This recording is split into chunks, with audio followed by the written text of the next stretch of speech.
Assalamualaikum warahmatullahi wabarakatuh. Selamat jumpa kembali para netizen dan penonton dimanapun Anda berada. Saya ucapkan Anda lagi sehat-sehat dan baik-baik saja. Mudah-mudahan Anda bertambah sehat dan baik-baik saja. Saya ucapkan juga terima kasih kepada Anda yang telah melakukan like, comment, and share, serta follow dan subscribe di channel saya ini. Mudah-mudahan Anda selalu keadaan sehat-sehat saja. Baiklah para netizen dan penonton dimanapun Anda berada, pada kesempatan kali ini kita akan membicarakan tentang gerakan-gerakan massa yang terjadi di suatu negara atau di masyarakat, atau lebih dikenal adanya istilah revolusi gitu.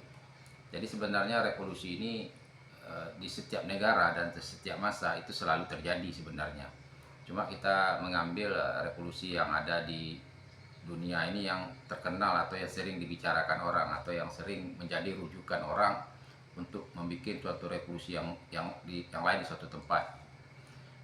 Revolusi yang terkenal itu adalah revolusi Prancis. Jadi Prancis ini revolusinya itu sangat terkenal dan menjadi rujukan bagi revolusi-revolusi yang ada di dunia sampai saat sekarang ini. Jadi pada waktu itu, pada tahun 1789 sampai 1799 itu terjadilah revolusi di Prancis. Jadi Prancis itu pada waktu itu dipimpin oleh seorang raja yang bernama Raja Louis ke-16 dan mempunyai seorang istri atau permaisurinya yang bernama Marie Antoinette. Marie Antoinette ini digelar dengan Nyonya Tekor. Mengapa dia dikatakan Nyonya Tekor? Karena dia itu sering menghambur-hamburkan uang, menghabis-habiskan uang negara untuk kepentingan kelompok dia dan kegiatan-kegiatan dia secara pribadi. Sehingga untuk menutupi hal tersebut, maka negara terbebani gitu. Jadi bagaimana cara mengatasinya? Jadi negara menarik pajak yang tinggi daripada masyarakat. Sehingga kehidupan masyarakat pada waktu itu tentu sangat sulit. Sehingga lahirlah gerakan untuk melakukan perubahan. Di sisi lain, di Prancis pada waktu itu lahirlah tokoh-tokoh pemikir seperti Voltaire, J.J. Rousseau, Montesquieu. Jadi mereka ini adalah para pemikir-pemikir di Prancis pada waktu itu. Jadi keadaan ekonomi yang sangat tertekan serta politik yang tidak stabil didukung oleh para pemikir-pemikir pada waktu itu, maka lahirlah gerakan revolusi Prancis. Jadi revolusi Prancis ini adalah pertemuan antara keadaan situasi yang sangat tidak stabil pada waktu itu, baik itu yang namanya ekonomi ataupun politik, dan adanya tokoh-tokoh pemikir, maka lahirlah suatu gerakan. Jadi revolusi Prancis ini pada waktu itu ditandai dengan penyerangan daripada penjara Bastille pada tanggal 5 Oktober 1789. Jadi ini adalah salah satu dari bentuk perlawanan dari rakyat Prancis sehingga mereka bisa menguasai penjara Bastille tersebut. Dan 4 tahun kemudian 1793 Raja Louis ke-16 tadi dihukum mati oleh masyarakat Prancis. Dan 3 bulan kemudian Marie Antoinette tadi yang digelar dengan Nyonya Tekor itu juga dihukum mati oleh masyarakat Prancis. Jadi revolusi Prancis ini boleh dikatakan sangat mengerikan lah gitu, karena sampai di situ banyak korban nyawa gitu. Dan kalau kita lihat ini sangat tidak berperi kemanusiaan gitu. Tetapi ya kalau tidak seperti itu, maka nanti akan lahir lagi pemimpin-pemimpin yang akan membuat semena-mena kepada masyarakat.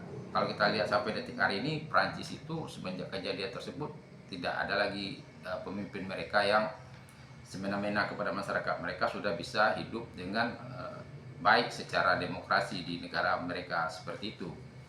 Lalu kita kalau melihat kejadian di Prancis tadi, di Indonesia sebenarnya kejadian ini pernah juga terjadi. Cuma di Indonesia ini boleh dikatakan tidak seperti di Prancis, ya agak radikal gitu kan, yang istilahnya masih bisa kita terima secara pri kemanusiaan, artinya tidak ada sampai menghukum para pemimpin gitu.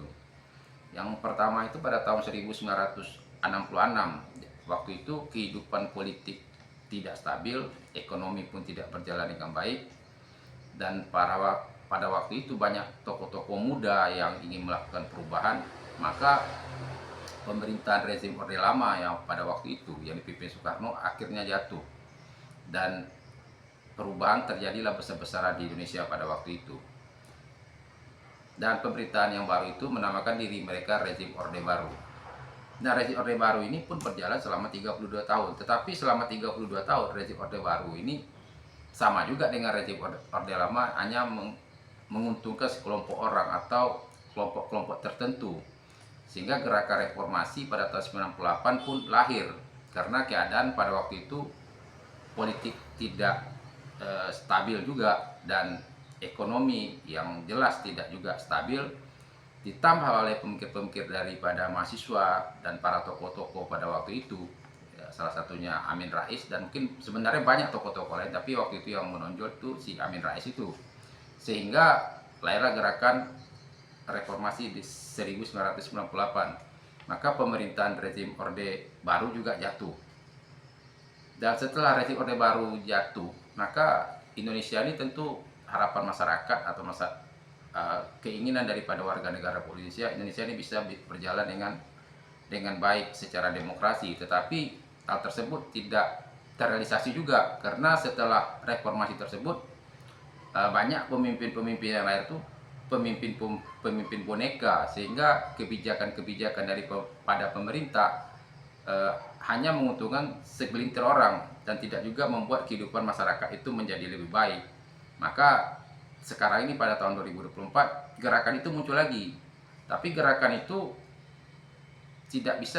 belum sampai menjatuhkan presiden. Kenapa? Karena presiden itu masa jabatannya sudah dibatasi 2 kali, jadi presiden itu tidak perlu diganti, dia akan diganti sendiri gitu, karena waktunya sudah habis. Tapi masyarakat harus tetap menjaga dan mengkritisi pemimpin yang baru nanti. Kenapa?